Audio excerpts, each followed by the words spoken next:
From Hollywood, it's time now for...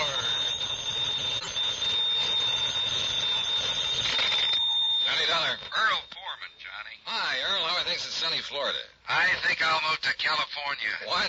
I mean, get away from this crazy insurance business as far as I can. You sound like you have a problem. I sure have, a real wild one, trying to get rid of $65,000.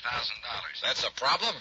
It's insurance on a policy bought and paid for by one Albert Schuyler Kingdom. Well? He died and left the money to his only child, his son Henry. Well, what's the matter? Can't you find him? Find him? That's just the trouble, Johnny. I found two of them.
But, Johnny, I can't find anything wrong with either of their stories. You know, their background, where they've been, and so on. Where are they staying, Earl? A couple of dingy little motels on the edge of town.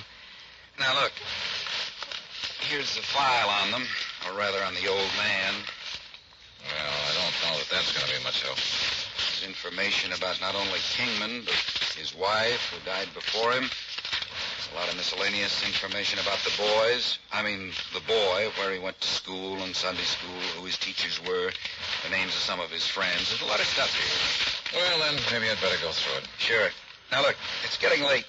You're going to stay with Gertrude and me, as usual. Oh, that isn't necessary, Earl. Well, she'd kill me if I didn't bring you home. So, come on, we'll drive on out to the quay, have cocktails.